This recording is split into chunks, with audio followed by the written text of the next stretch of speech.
भंडाऱ्यात भारतीय कम्युनिस्ट पक्षाच्या नेतृत्वाखाली श्रमसंहितेविरोधात मोर्चा काढण्यात आला।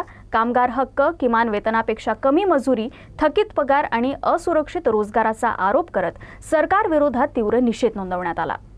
केंद्र व राज्य सरकारनं लागू केलेल्या श्रमसंहितेमुळे 100 वर्षाच्या लढ्यातून मिळालेले कामगार कायदे हिरावले गेल्याचा आरोप आंदोलकांनी केलाय। किमान वेतनापेक्षा कमी मजुरी, महिनोन-महिने थकीत पगार आणि असुरक्षित रोजगारामुळे श्रमिकांचं जीवन असह्य झाल्याचं त्यांनी सांगितलं।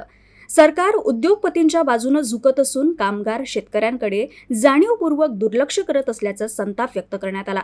समस्यांकडे तातडीनं गांभीर्यानं लक्ष न दिल्यास आंदोलन आणखी तीव्र करण्याचा इशारा यावेळी देण्यात आला।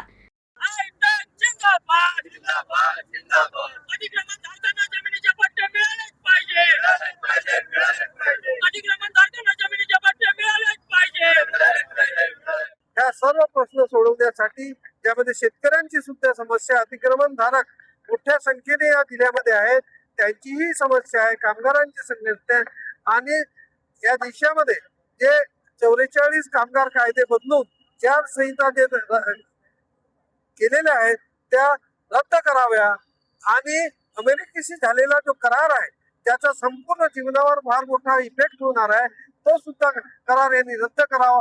ह्या मागच्या सर्व प्रमुख मागण्या आहेत।